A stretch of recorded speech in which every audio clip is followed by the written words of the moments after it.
Thank you, Zoom. Hi, this is Carlos, your Market Center Tech Trainer for KW Advantage and KW Experience, again with another KW Sessions. Today, we have very special guests to impart the topic for today, which is knowing your big why and set amazing goals with legendary Chama and Diane Mitchell. I'd like to introduce first our operating principal, who is hosting along with me, I think, our call today. I'm here and I'm co-hosting, and it's an absolute honor to actually have my parents, Tom and Diane Mitchell, share their strategies on really how they got that clarity and focus to live an amazing professional business life and lead one of the #1 teams in Canada for Keller Williams and other brands like Remax. And also at the same time invest in real estate and create some amazing passive income. Well, at the same time, being one of their kids, I know leading a pretty dynamic and amazing life for their children.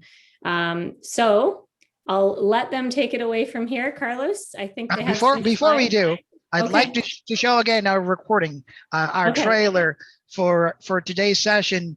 Let me just show again our quick trailer to introduce our session. What is it that keeps you going through the highs and lows of our business? What is it that keeps you going through the highs and lows of our business? And we know that they have many highs and lows. What keeps you on an even keel?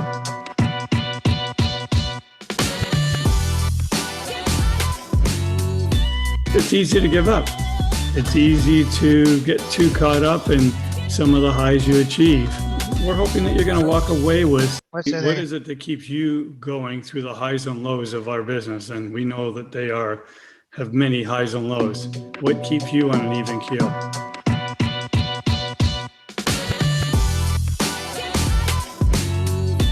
It's easy to give up. It's easy to get too caught up in some of the highs you achieve. We're hoping that you're going to walk away with some golden nuggets. It's not going to be the answer to everything, but some golden nuggets to help you think about what your big why is. I'm Tom Mitchell. Please join Diane and I in our next session of The Big Why.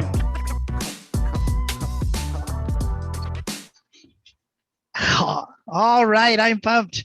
Okay. Well, thank you very much. Hey, folks. Glad you could join us. I'm Tom. I'm Diane. And together we're the Mitchells. The Mitchell team, truly, the Mitchell team. Why don't you tell us a little bit about our team background? We've had a fair amount of success over the years of selling real estate and investing in real estate. We sold over 3,000 houses. I forget the exact number, but 3,500 homes comes to mind. And over $1 billion worth of real estate. And you got to remember, we sold real estate at a time when you'd be $200,000 to maybe $400,000 on price point. So that $1 billion really was a lot of homes getting sold. Well, wait a minute. It was 100,000 when I started. Yeah, well, now you're getting carried away. But so, that along with being real estate investors and, we were real estate investors when we were at the top of the world in our late 20s, and then all of a sudden 1989 hit, and it just took the feet right out from underneath us. And not only did our real estate portfolio get hurt badly, but our real estate sales got initially hurt badly. And it was the big why that kept driving us through the need to never say die. Right. Let's get into the presentation. Can we, Carlos? Absolutely. The big why. The big why. There you go. Why. So let's take the next slide. The big why is about having a purpose, a mission, or a need that in turn gives you focus. Next slide. This is a good one, Tom. You know what? It's all about personal growth, and you want to, be the best you can be. And that pyramid set up on that chart is so appropriate because two things happen along the way in life. One, your why can change or get modified or altered. And along the way, every day you're hit with reasons as to why you don't want the big why, because it's too hard. It's easier to lay down and forget it and make it all go and away. the big why is the real reason that gets you going and keeps you going. So, and it's amazing how many things in life can get in your way to prevent you from doing that. So if you remember, or if you haven't, you should go to the MREA, the Millionaire Real Estate Agent. Go to page 72 to 77. It walks through the big why in really good detail, but we're going to highlight some of the big whys. Some of the major points for you to think about along the way. We can't create your big why. You'll do it on your own. So this is a really cool video. When we were researching, how do we want to share the big why? And we found Ben Fairfield from KW that gave this little video, and I think it really encapsulates it really well. Hello, welcome to MREA Moment, video number 4, The Power of a Big Why. I'm Ben Fairfield, and today we're going to be covering pages 72 through 77 in the Millionaire Real Estate Agent book.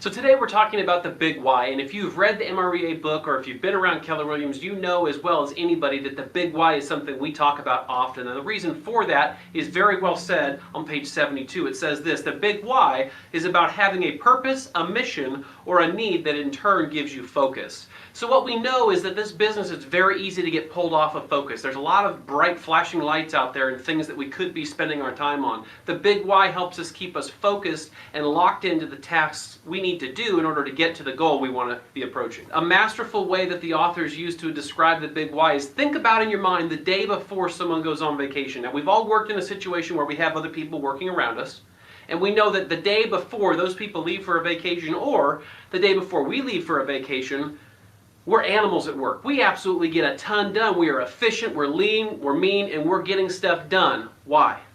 The reason we do it is because our reward on the other side of that is if we do that today, we get to play tomorrow. So the big why in essence is, what is it that drives us to work like that? What is it that drives us to pull us through the stuff we don't want to do? It's going to take us through the muck, through the mire, through the stuff we absolutely want to put off to the end of the day. What's going to be big enough to get us to put that at the front of the day to make sure we get it done? Now, one thing some agents say when they're thinking about their big why as they're working to craft their big why is something like this: my big why is I want to be the best that I can be. I want to be the best agent that I can be. And that's a noble thought, but can you ever really get there? If we're honest with ourselves, we're never going to get to the point where we've arrived, where we're the best that we can be, where we don't need to grow or learn anymore. So that's not quite what the big why is about. The big why is about something that's so big, that's so attainable, that you're going to do everything you can. You're going to be relentless in your pursuit of getting there. So a great tool you guys can use is already in the MREA book for you. If you want a copy of this, definitely email myself or Lori. We can get you a copy, or you can find it on page 77 of the MREA book. But this chart walks you through identifying your big why. I cannot emphasize enough, you guys, to read pages 72 through 77 when you're crafting your big why. Craft a big why, make sure it's big enough to get you where you want to go, and make sure you write it down. Now, Lori. Thank you very much, Carlos. So just before we get into the big why, as I was watching this video, I thought to myself, Tom and I, coming into real estate, I got into real estate first, and then I dragged Tom into it afterwards, after about 1.5 years or 2 years. And part of what we did, because we came from the banking industry, we were, constantly in training, and a lot of things came second nature to us when we came into the real estate business. We didn't follow any of the norms. We sought education. We looked for training. We went to places. We went to California. We went to New York City. We went out east, out west. We went everywhere to find out how to be the best realtors we could be. And then about 22 years into our career, we read this book, The Millionaire Real Estate Agent. And I was like, oh my gosh, Tom, you've got to check this book out. This is what we've built. Only Gary Keller has a few extra things on us. But we had built that and we had done that. And it was interesting to us to read this book, so much in line with where we were. We were with Remax at the time. Well, what we felt about the book is it was not only how we wanted to operate, but culturally it felt good, and just was it felt like a book meant for us, because Yeah. it was standing for our values and how we operated in general. So anyway, if you're not with Keller Williams, or even if you are with Keller Williams and you haven't read the MREA, Millionaire Real Estate Agent, reach out to whoever invited you to this call, find out about it, and read specifically those few pages in the MREA, the 72 to 77, because Carlos is holding it up like a banner. Thank you. You've got to read it. And anybody that's with Keller Williams that is sort of feeling a little bit deflated because of this past year and 3 months, pull it out, dust it off, read those few pages again, maybe reread the whole book, and highlight things that stand out to you, because it really is an amazing book. It's a true gift to the real estate industry. Okay, back to, I just had to say that. I just want to add too, real estate has got to be the most humbling business there is, because even when you're doing good, you always feel like you're not doing good enough. And if you're not doing good, you feel even like you're not doing good enough. Yeah. It's a real humbling business that there's a lot of things that demotivate you instead of motivate you the way they should. Absolutely. Mm-hmm. Okay, let's go back to the slides. Carlos? Sorry, just a moment. Got a technical glitch. No. Oh, that's okay. There you go. Here we are. So your big why is something you plug into emotionally. It's something that drives you when times get really tough. And it's been tough. It's been tough. And I just said it a few minutes ago. It's been tough. Business can be really tough a lot of the time. Your big why is something you plug into emotionally. We did that one. Okay, next one. Next sorry. one. It's not a wish or a goal. It's something that will change your life or others around you. It's your purpose. Next.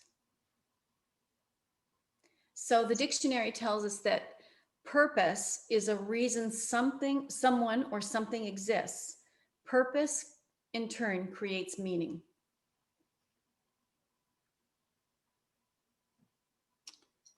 It makes you feel passionate about what your goals are. Knowing the purpose helps you find true passion, and the passion becomes an important driver for you to achieve something extraordinary. The passion will push you through to reach your goals.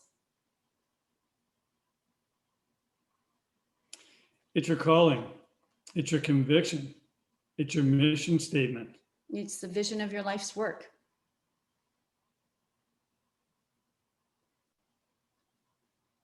It's the reason you get out of bed in the morning. Trust me. Isn't that the truth?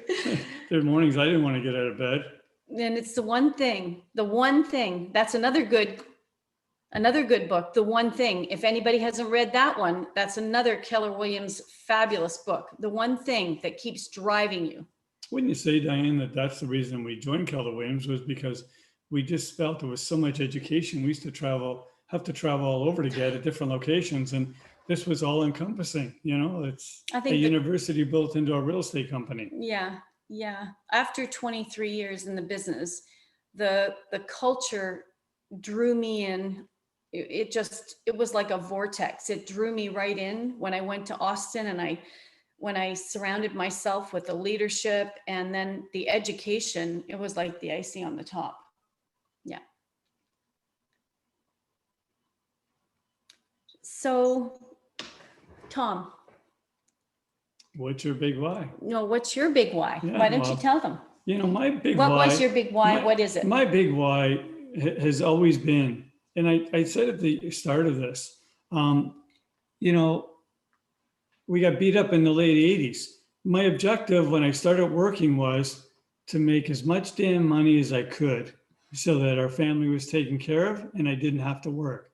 It wasn't because I wanted to retire at 29. It was because I wanted to feel that I was doing this because I didn't need to do it, and because it became enjoyable. It became something that is part of my everyday life, owning your own business.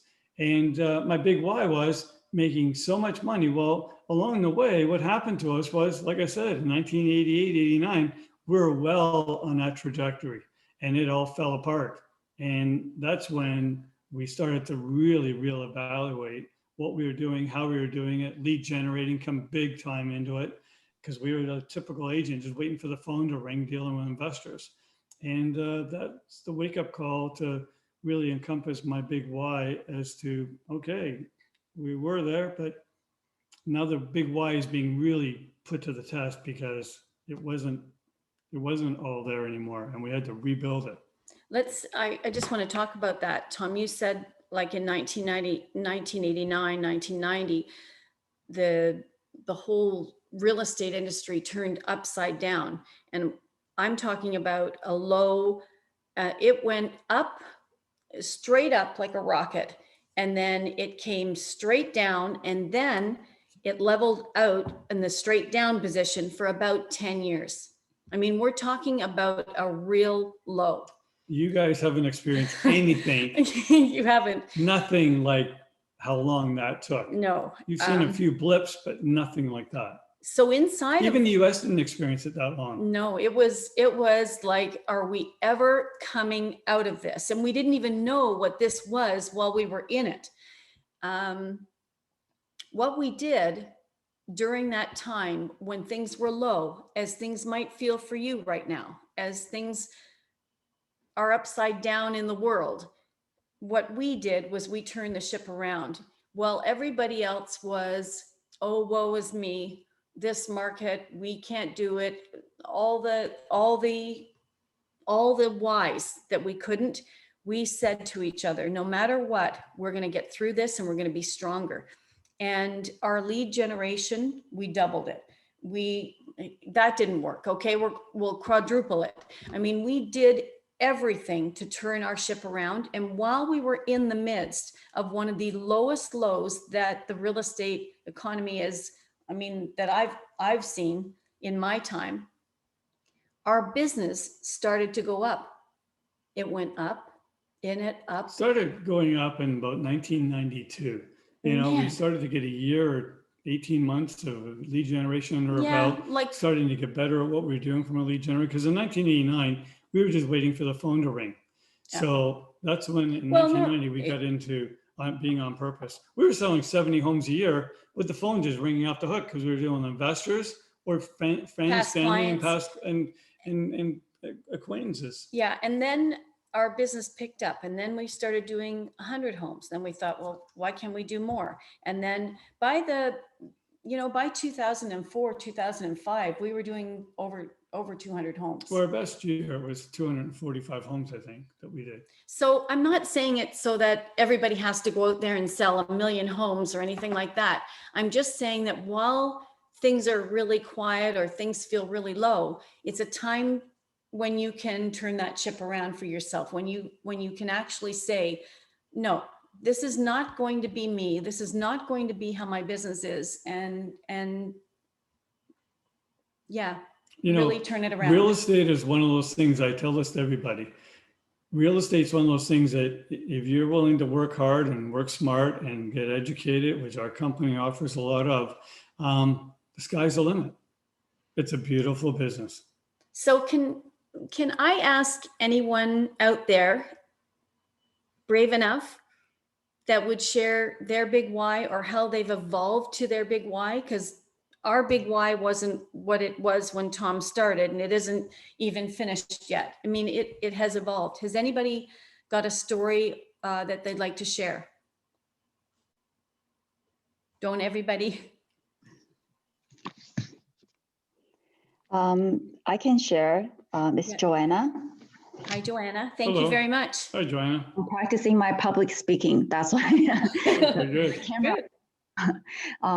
So I haven't really started my career as a real estate agent yet.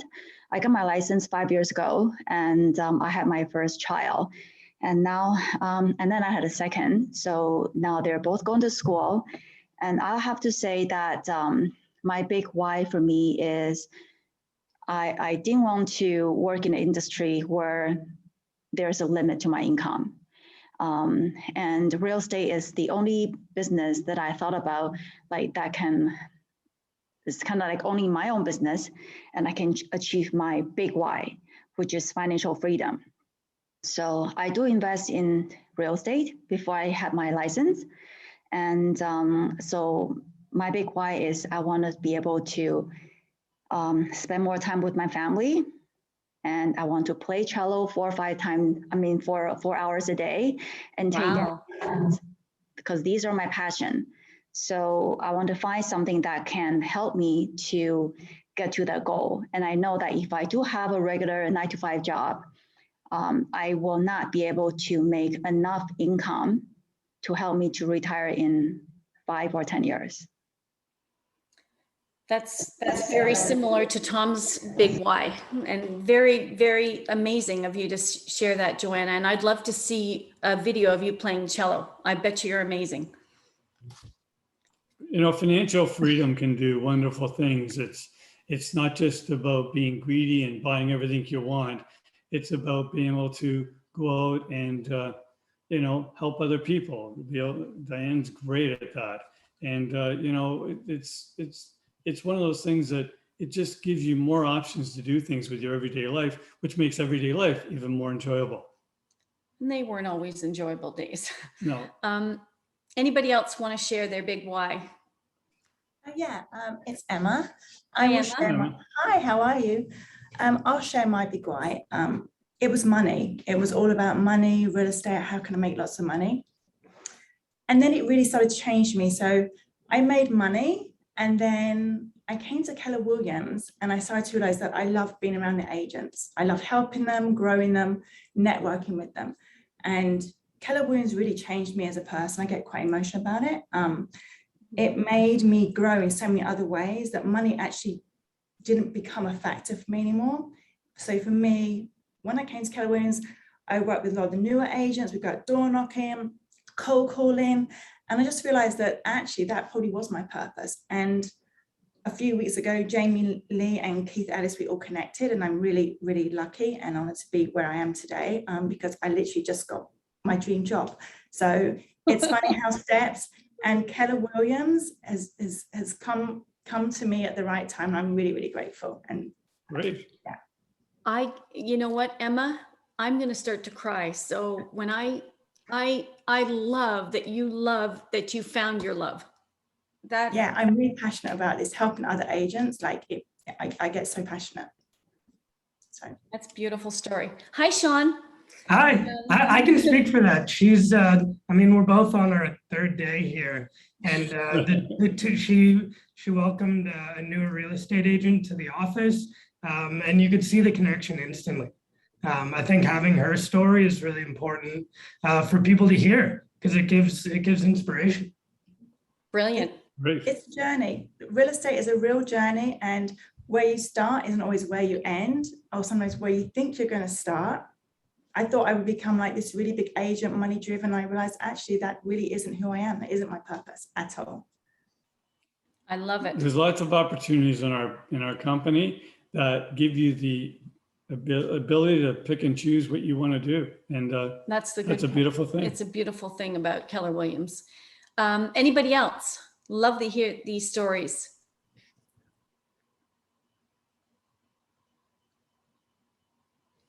I'm going to share my big why. What is your big why, Di? Well, when I was about, I'll try not to get emotional, everyone. When I was about 12 years old, I was laying in bed, and I remember thinking to myself, I don't want to live like this. And I made a decision that night that I was going to do whatever I had to do to change the trajectory, whatever was happening with my family, I was going to change the dynamics of the way things happen with my family. So going to university, doing all of those things, I just had to get out of that world and into how am I going to make a living? How am I going to make money? How am I going to make a change for my family? So I got my real estate license when I was 18. And I started door knocking when I was 18 years old without supervision. I mean, all the other agents were sitting around drinking coffee and stuff. And I thought, how can they Smoking cigarettes and oh, they started drinking at 2 o'clock in the afternoon and playing cards. They were smoking. They used to play euchre in our deal room. And I would think to myself, is this how they make a living? Anyways, I went out door knocking. Well, wait, before you do all this, you got to back up as to what your family life was like. Her dad was a truck driver. Her mom worked in a factory, and they have 5 kids. Yeah. And they were a victim of, not being financially astute, with lack of income to begin with, and lived in a rental and house collectors. We lived in HFC at their doorstep all the time. We lived in a semi, about 900 square feet, 5 kids, 1 bathroom. I don't remember it being 4 girls, 4 girls, 1 boy. And always we had a family. My uncle or my grandma lived with me, or a family member or a friend needed help. So we always had 9 or 10 people living at our house. But, there were times when we'd go to bed hungry, but there were also fabulous celebrations, Christmas time, we'd wait. I mean, we had a good time, but I had to figure out how to get them out of that poverty state. So I started door knocking, age 18.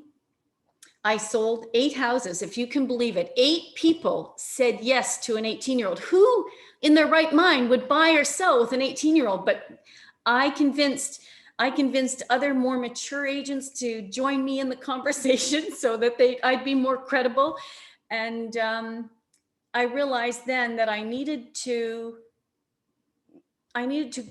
just go out and grow up in the world. So I went to the banking business, and I did the banking business for about 4.5 or 5 years. And in the meantime, I let my license go because I thought, I'm going to have to come back into this. I knew I was going back into real estate. And I started taking my real estate license again at night. And by the time I was 23 years old, I quit my job at the bank, and I was doing fairly well. It was middle management by then, in charge of HR for all of Ontario. I mean, just a little kid. And I came back into the real estate business again. And I knew that I was going to bring to that business the banking end of things. And I started the day I started with a part-time assistant. I had 5 assistants when I worked for the bank. I wasn't going to come into this business and not have help. I didn't know what I was going to have them do, but darn it, I wasn't going to. And back in those days, nobody even thought of having an assistant work for them. It wasn't even part of any discussion. Tom and I, we built up our business year after year after year. We kept compounding, we increased. And although Tom says we were waiting for the telephone to ring, we actually had a business strategy to our business. And why don't you tell them how you tracked your business? It was kind of cute. Yeah, looking back on it, I'm not a real techie person at the best of times. I mean, we have great support staff, so they keep track of all that. But, I still kept my own little records of how much our commission checks were on a daily, monthly, and annual basis. So at the end of each year, there'd be a new sheet created. And it was 2 8.5 by 11 sheets I taped together, and it showed the whole year's worth of commission checks that were there, and they went back to like 1996, 95. Like Yeah, it's like he had them 30 for a years of long, this. I still keep, I mean, I don't do it anymore, but I kept them right up until 4 years ago. even though you know? we had like, 3 or 4 assistants that had massive Excel spreadsheets, he still came in from his door knocking. I go, I don't trust him. I'm going to record my own. I know exactly. So Tom really kept track. And anyway, we built up our business, and I would say about 22 years, 23 years into it, I knew there was something more for me in this business. I didn't know what, I didn't know where I was going to do it. And we had gone to tons of training. I mean, we'd tell you all about them, and we'd take it back and we'd glean what pieces of that piece of business are we going to implement. And while we were at one of those trainings, it was Howard Brinton. If any of you are old enough to remember Howard Brinton, he was a superstar back in the day, and sadly he passed away from cancer. But when we were at Howard Brinton, we went into one of these breakout sessions, and we saw a couple talking about, how to run your business in a different way. And I thought, gosh, they're really brilliant. And it turns out the year following, a good friend of mine asked me to go to Austin with him. And I saw that couple in Austin, and I realized that they were part of the network, and they were part of the top 100 with Remax. And You Tom, talking about the McKissicks? yeah, the McKissicks. Yeah. Tom and I were the top 100 internationally with Remax. And we saw the McKissicks at Howard Brinton, and I saw them again in Austin. I thought, this is weird that they're checking it out. And we checked it out, and they checked it out, and we ended up joining Keller Williams at the time. And I opened up brokerage down in the city, Keller Williams Advantage, and then I opened up Keller Williams Experience with my daughter, Jamie Lee, and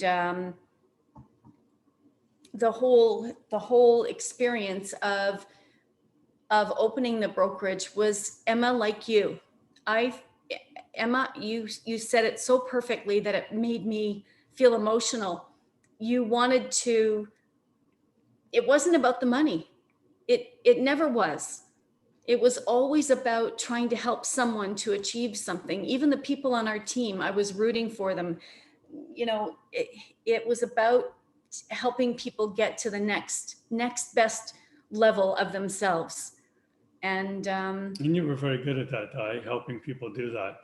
You talk about getting beat up or kicked around, so here we are. I still continued to run the real estate team. Diane went off into real estate company ownership, along with additionally getting involved with regional level, regional position at KW. And it was just, everywhere around our real estate business and whatever, we're getting challenges throughout all that. And it's the big why that kept driving us through, the reason that kept us motivated to want to continue absolutely on, and all these different variables of things that we had that weren't always success stories. Lots of challenges along the way, but it's the big why that drove us to keep plowing through it. Can you take us back to the slide, Carlos? I sort of went off on a bunny trail there, and we want to get back to the slide. So go back to the one before that, visualizing and measuring your big why. We talked about Tom with his like makeup Excel spreadsheet with the numbers and all of that stuff. So can anyone share an experience that they had with measuring their big why, or how they tracked it, or how they knew if they met their goals? Anybody?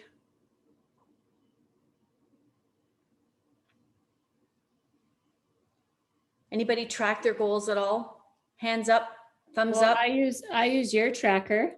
I'll share my tracker. Anybody? Do you set a monetary goal? Do you set a deal goal? Do you set? Come on, let's go. Raise your hand or unmute, or feel free to participate. And it's just us. Don't worry Emma. about it. I think one of the most powerful things that Keller Williams taught me when I first came was a vision board. So we would be in the training room and there would be us agents. We put together a vision board. I think that was really powerful for me. It was something that I could look at every day and work towards. Great. I'm a visual guy too. I got to see it visually. I can't. Phil. Hi. Thanks for this very inspiring chat. Yeah, as they say, if you can track it, you can measure it, you can improve upon, you can approve upon it, and that's just so well. The biggest thing I probably track, I need to do more tracking, but I do financially and deals, etc. But I track my clients' expectations. Oh, I love that. You cannot do a good job for a client if you don't know their expectations. You sell it in a week, you're either just a greedy agent that wanted money too fast and underlisted it, or it takes you 2 months and you're a bad agent and it took too long, you've overpriced it. So that's why when I go through and I teach that stats center course, and I can't remember, you guys know what the name of it is in your different markets, I use the metrics as a questionnaire, not a delivery statement. Days Wow. on market, I could just say average is 5. I say, your neighborhood. How long do you think it will take to sell in your neighborhood? You get their numbers. And I think my record is it's 17 or 24 or 27. I don't know how many times I've asked a person. So based on that, what do you think your home should sell for? No, we want your number. That's great. Well, here's some other stats. Based on that, you've got a number. Come on, let's just share it out. Mine's on paper. I can't change it here. So what do you got? And I will keep going. But like I said, if you don't track what their expectations are, you have no idea what a good job is. So that's one of the things that I make in my notes and command. Fantastic. All their expectations. Again, I love thanks that. for listening. I've never, in all these days, I've never heard that, Phil. I'm very, very good. Very good. Anybody And else? to run the big why multiple times. It's a great answer. Awesome, Phil. All right. Anyone else? Come on. I see you leaning forward there with your camera, almost pressing unmute and raising your hand. Come on. Come on. I can go. This is Salima. Hi, Salima. Go ahead. This is very informative. Thank you so much. So I basically just put my goals now on the wall where I sit. So it's kind of like a vision board. And a lot of it is obviously family related, but things that we as a family make goals. And I just put it in front of me. And then I go from there. Great. So it's not really,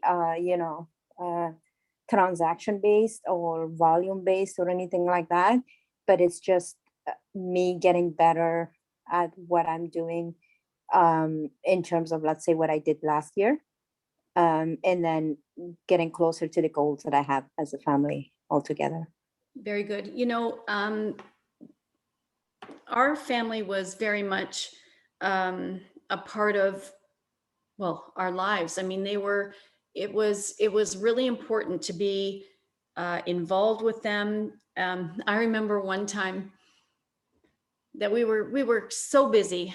I mean, 3 kids, rep hockey, rep lacrosse, horseback riding, soccer, you name it. I remember one time being in the car and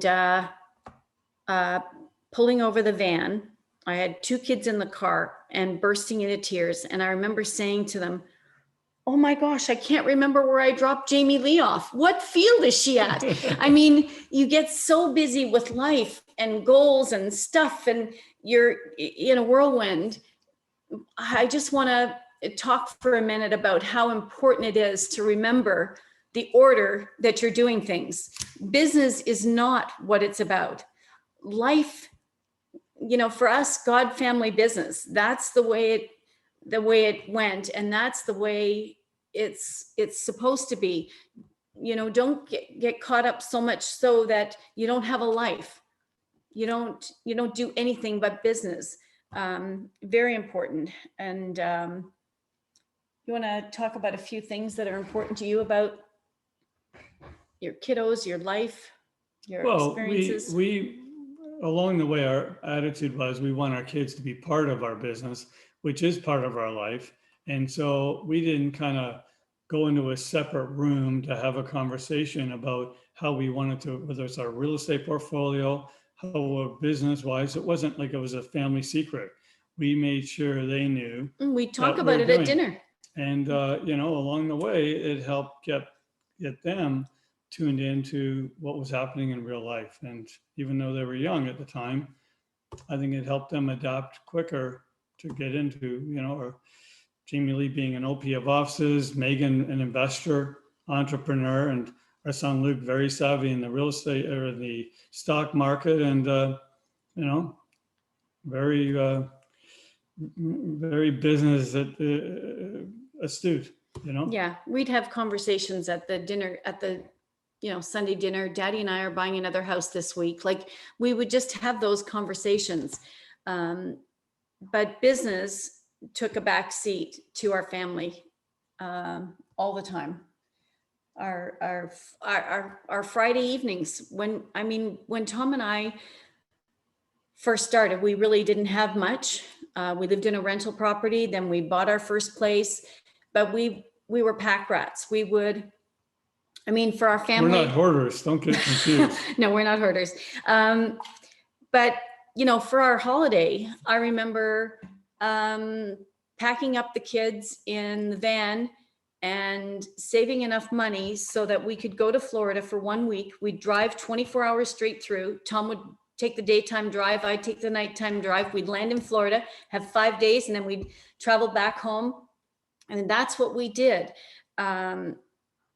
We saved as much as we could. We set a lot aside so that we could invest in real estate. And I think really our kids really didn't think we had, they didn't know that we had anything. And we just kept up that. We lived under our means by a lot. Yeah, very much so. It was really important to us to live below our means, and I don't want to say be humble, but real estate can be a very, very humbling business. And very what's the word? Kind of keeping up with the Joneses kind of attitude. You know, you got to drive the big fancy car to keep up, to show you're a certain thing. And, you know, he's got this watch on, so I need this watch. Yeah, It's a flashy business at the best of times. And unfortunately, you have the ability, because you can make so much on each deal, that it's not hard to get caught up in that flashiness, because short term, you can always afford it. So it's a business that can pull you in different directions, and it's really important to be grounded. Yeah. And have the big why as to why you're doing it. And that's to build up a huge asset base to make it so you don't have to work and give away what you want to give away, and help your family get what they want to do to be able to go enjoy good times together. You know what? I've got to share one other story. It's about, you know, when you have enough, whatever that number is, enough to you to want to do whatever you can, to give whatever you can. But I was with the regional director with Keller Williams at the time, and I was doing an awful lot of traveling. My kids were off in university or finished school or whatever. And my dad, who was lovingly called D, Donnie D, became Tom's, my dad was Tom's best friend. My father felt the same way. And I thought, you know, when I was growing up, back to when I was 12 years old, those times, my dad would talk about Cadillacs. He loved Cadillacs. So You always wanted a Cadillac. so I said to my dad, I want you to do me a favor, Dad. I need a new car. You know I do. I've been driving this car. It's 12 years old. The roof leaks. I got to get a new car. I want you to go with Tom to the dealership. He says, what kind of car are you going to get? I said, I'm going to get a Caddy. He goes, oh, he's so excited about it. My dad's rubbing his hands together. So he meets Tom. He goes into the dealership. I'm in Austin at a meeting there. And I said to Tom, you're going to go into the dealership with D and pick out a car. My dad, Tom, sends me a picture my dad is sitting in the showroom, and there happens to be a black Cadillac, stunning, four-door, tan interior. He loved it. He was sitting in this car, and he said, "Get Diane on the phone." He says, "Hi, Dad. What do you think?" I think Diane will like it. "Yeah, I think this is the car for her."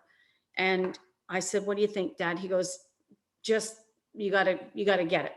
So we decided we were going to get the car, and my dad went out to his car, sit and wait. My dad was a smoker, having a couple of cigarettes while he was waiting. And then about 10 minutes later, Tom goes out to my dad and he says, "Dad, you have to come into the dealership for a minute. They need a few pieces of documents from him." My dad goes, "Why do they need stuff from me?" And he goes in, driver's license check, and he gets all that stuff. And then Tom says to my dad, "The car's for you, Dee. We paid for it." And I think he was going to cry. I've never seen Dee cry before. he was absolutely speechless. And to me, being able to Well, it doesn't end there. So he gets the car home, and I think he slept in that car for a week straight. I don't think he ever got out of that car. Oh my gosh. He vacuumed, he almost washed the paint off the car. Anyways, to be able to do that for my dad was out of this world. Anyway, I just had to tell that story. Yeah. Good memory of my dad. My dad's passed away, and I'm looking at a picture of him now, and I miss him every day. He's a great guy. We call him D. D. So let's talk about. Those are just a few things about the big why, right? That you can do along the way. The big why keeps you stimulated to keep you going through those times to do what you got to do to get a dirty job done or a good job done. Yeah. So we're going to talk about how this is a sheet that I developed about 15, it's evolved probably about 15, 20 years ago. And I call it my future self. Can you make it bigger, Carlos, for the full screen? Because my eyes are dim, I cannot see. Okay. So if you look on the left-hand column,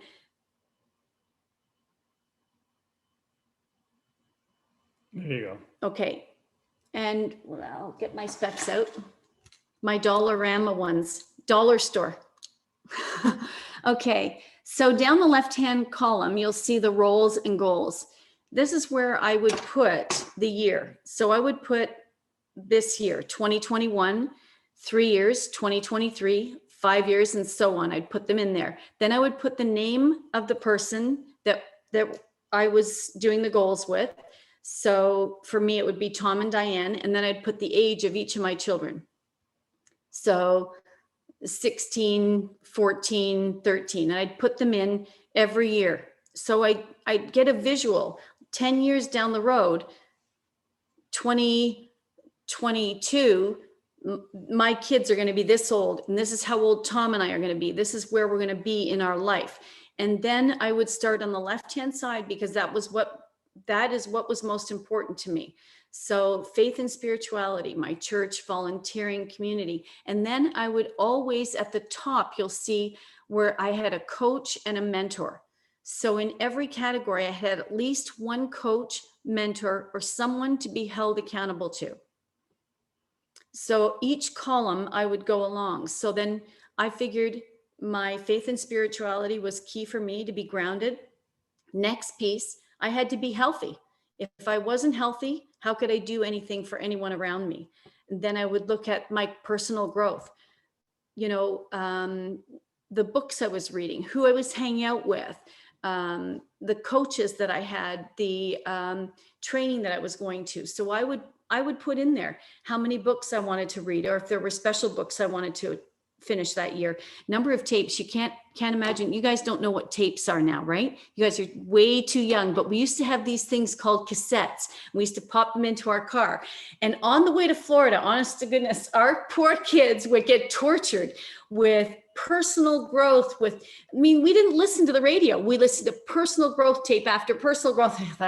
Finally, the kids would crash and we'd keep listening to them.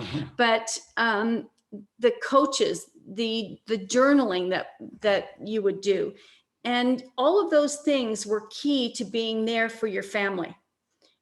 So then it was, you know, who do I want to be with? What do I want to, you know, how do I want to interact with my children? How do I want to interact with my husband? Making sure we had date nights, making sure that, you know, I had one-on-one time with each of my kids. So I didn't kill them. I didn't say that, did I? So then I would look at fun. You know, I'm doing all of these things. What do we want to do for fun? What trips do we want to go on? What sorts of things do we want to get involved in to make sure that our life was really full of joy? And then I would look at my business, you know, the number of transactions, the GCI, different strategies, team building, things that we were going to do to improve our business, even if it was just an incremental thing each year, you know, that we could do. And then I would always make sure that we had a positive return on whatever we did that year. So even if it was $100 that we saved that year, we would have it. So each year we would grow financially, and we would grow in our passive income, our net worth, you know, our investment properties, those sorts of things. And that's the way I've tracked it. I evolved it to an Excel spreadsheet, which is very elaborate and I wouldn't recommend for anybody, but just having this visual on the board, you know, a big spreadsheet with all of these things, just bullet points of where we were going to be in our lives, so that we were looking 1 year, 3 year, 5 years, 10 years, 20 years out. We could see what our life was going to look like. And you know what? The strange and amazing thing is that we've achieved almost all of them. Achieved or exceeded them. Yeah, it And really, looking back really is an eye opener to go, wow. Where we came from. And when we said some of these things, it was like, that seems huge, but. Yeah. So Jamie, do you want to talk about how you use this future self? Sorry, just coming off of mute. I use it in the way you showed me to. And that's a good girl. The neat part about it is prior to moving back to Canada, so meeting my husband in Switzerland, I had always envisioned certain things in my life and had them in my mind, but I had never actually thought, what are my values? And are my actions in line with my values and what I hope to see in the future? And when I started to have that conversation with you, because we weren't sure whether or not we were going to open this brokerage in Barrie, and I started to look at your tracker, and we went through the whole booklet that you created all about me with my strengths and DISC and everything. And then started to write down with Vincent in this tracker what I envisioned in the next 1, 3, 5, 10, and 20 years. I always start at 20 years and go backwards. Other people, the first year is the hardest for me, the little stuff. Yeah. And I put that away after we moved to Switzerland, back to Canada from Switzerland, and didn't look at it for 3 years. I don't know why, but 80% to the year I had my kids and the locations I lived were on point in that tracker. And it was so neat to pull up an old drive and see that. And now I look at it monthly, and I'm constantly visualizing and making sure that what I'm doing is in complete alignment with what I want to have happen in my life. Very good. Great. I'm proud of you, honey. It's good.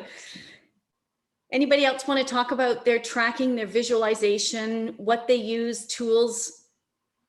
A lot of our guests are asking if it's possible to get a copy of the spreadsheet that you made, Diane. Absolutely. Send it out.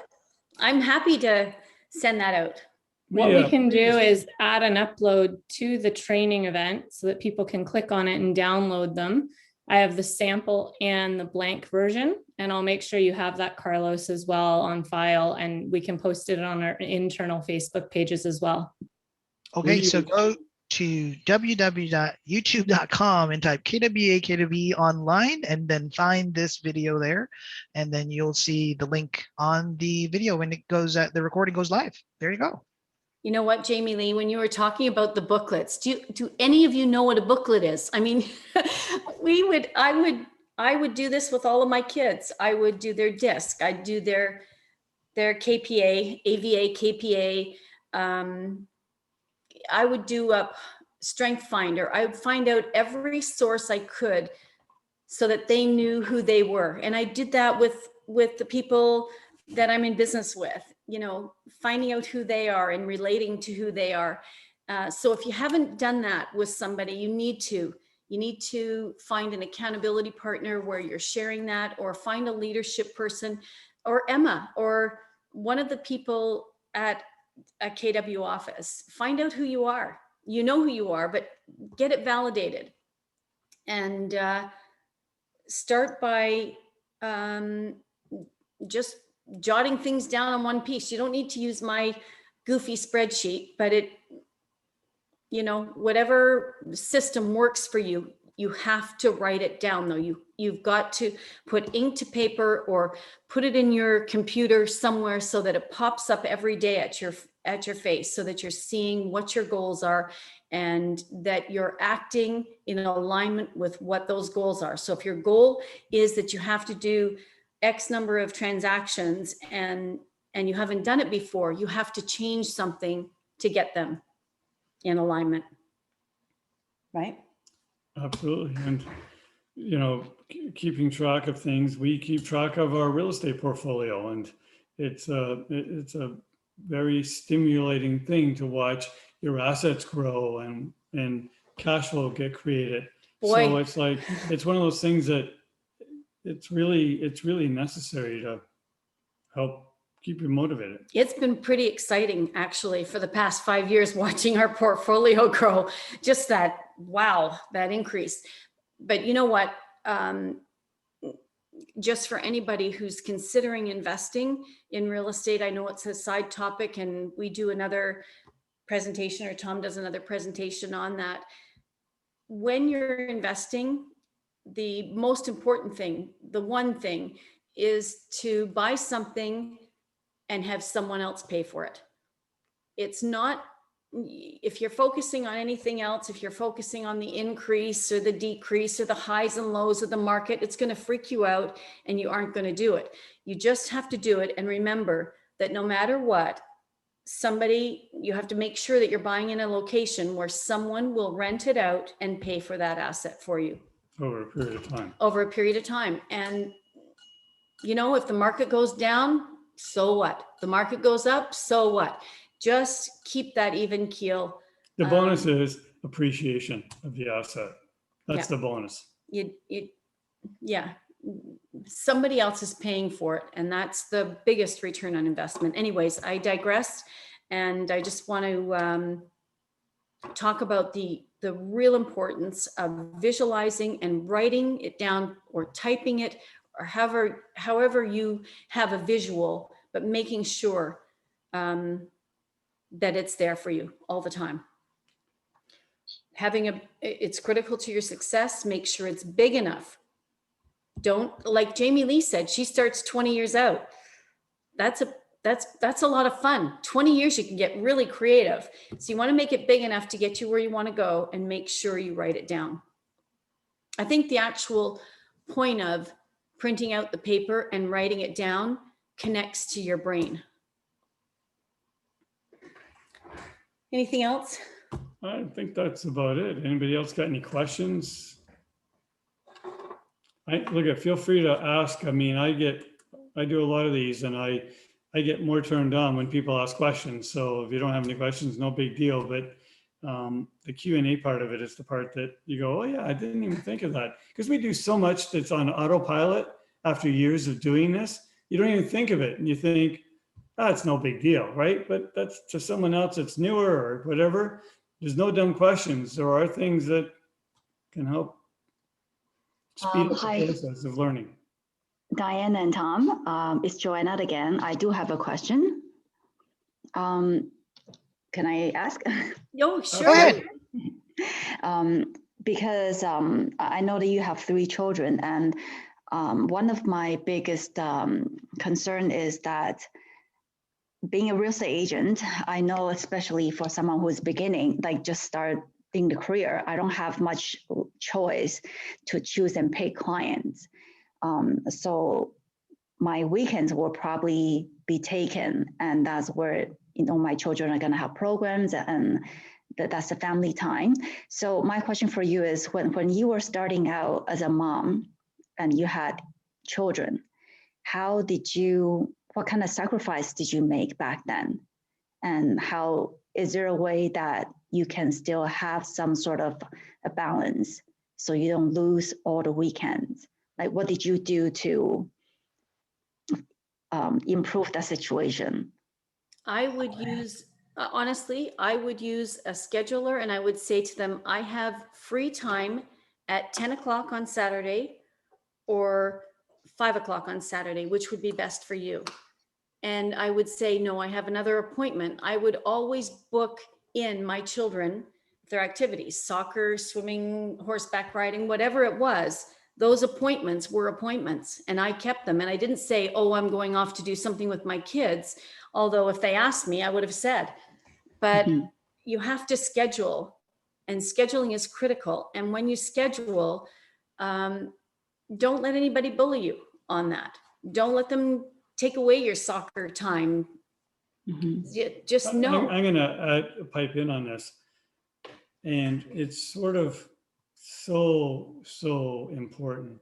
If you don't have a schedule, I'm going to put it this way. Then you're going to be everybody's servant. The first person that asks you to do something, you're going to become the victim of your day schedule. Whereas if you have a schedule set out on a daily basis, like think about it, all the hundreds of homes we sold on an annual basis, I took Friday afternoon, Friday night off, worked part of a day Saturday, and took Sunday off. Think about it. You know, my schedule was all identified. I mean, at 3 o'clock, Tom and I would meet at Blockbuster Video. That's what we do. Do you know what Blockbuster Video is, you guys? VHS tapes. Do you know those?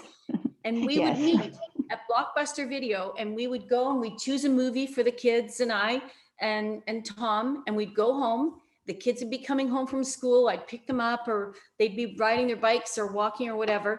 We'd get home. Honestly, we used to have a plug-in phone, a phone that rang at the house. We would take it off the hook, and we would go on silent mode, and we would have Friday nights with our kids. We'd pack into the family room, and that's what we do. We giggle and play and pop popcorn and make homemade pizzas, and that's what we do. We'd have family time, and in the morning, Tom would go off and he'd go in and he'd lead generate and do his lead follow up until about 12 o'clock on Saturday, and then we'd be back in family mode. So I think it's all about saying no to certain things and setting out a very specific schedule so that you're not breaking it, so that you're always true to your family. So you weren't afraid of like offending your clients or customer if they're angry that you cannot show them the house right away? No. That wasn't no. That's why the schedule is so important. You got another appointment. I got it. I can answer something just from the perspective of being the daughter of them. One thing that I learned is that, you know, they protected their time with me so that when they were with me or my brother or sister, they were fully present. And it might have been that they weren't both at an event, but one was, and one had their phone off. I mean, the phones were not like they are today, but it was off and they were present. And then the other piece to that is my dad is like the king of leverage. And when I was older, I got to witness him utilizing his team in a very leveraged way, like nobody I think I've ever seen before. So his assistant was licensed. She did all of the asking for price reductions, scheduled all the appointments. Heck, I don't even think my dad knew how to log into Treb to do his own CMA. We still don't. When his team grew, he had the specialists in each category. So my husband, one on that team, was the luxury listing specialist. And if a lead came in for my dad that was over $1 million, Vincent came on the appointment, and even though my dad was keeping 95 or 98% of that commission. Oh, Jamie, not 95. No, because it was my dad's lead. He paid the people on the team after the listing was signed a fee to. I'm just teasing. Do it. And it's true. And they learned, and then more leads were created as a result of Vincent handling the negotiations and everything beyond the point of the listing being signed. And the leads he got out door knocking became his. But what I'm saying is you can create leverage in a business within the models and systems that Keller Williams has. You just have to follow them, and you have to create really good habits. And that's what I'll say to the schedule. You'll learn that you do need, if you haven't got an assistant, you need an assistant. You know, we're semi-retired now, and I still have an assistant, you know, like whether it's business or personal, we have an assistant who takes care of stuff. They were just tracking our schedule for vacation. We're going, keeping track of days. We got a couple, you know, like we got a couple of it's days. like, I'm not as scared to do that. Others, Diane, that's what we need. And we have other people doing things for us to keep us on track, keep us in check, business and personal. Yeah. Even with no kids anymore that we're responsible for. And we have, in each category, we still have mentors and coaches, and we're semi-retired. Well, you're and talking about assistants and mentors, it's 2:09. We went a little bit overboard here, but thank you so much for everyone who joined in. We probably must have a part 2. There are a few more questions. I'm sorry, we just don't have time. But there was Trish Vera. She said, maybe we can answer just really quick. She asked, how many times have your why changed, Tom, Diane? Really quick. Oh, I think my why's changed through the ups and downs, like 89, probably 10 times, 15 times. Yeah, And, you know, the thrust of it's always been very similar, but the modification of it has happened along the way. Mine had a dramatic shift after I was in the business, 20 years or so. And then I thought, what's the next form of leadership for me? So mine had a dramatic flip in about 20 years. But up until that point, I was driven to change the way my family operated, the way they were financially. I mean, we bought my mom and dad their first house. I mean, it was not that that's a reason, but to me, it was everything that I could do to change the way they lived their lives and the way we lived our lives. Okay. Well, Anyway, thank you. Thanks for coming, everybody, or listening. One last question to you both. One message, one short message for those who are asking how to find their big why. What is your last message, Tom and Diane? Go. Okay. You have to get quiet.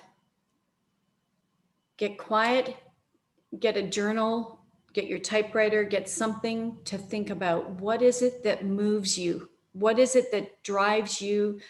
What is it that you can feel emotionally? You have to get quiet to feel that momentum, and it will slowly start to evolve. And you'll come out on the other side with a version, a version of your big why. And then it will start to grow and grow and grow. That's mine. That's well said. Exactly. All right, that's it. Thank you again for joining. You have a wonderful, awesome day ahead, the week ahead. Another great session from KWA Experience. It's the Big Why. Thank you, Dan, Tom. Y'all have a great day.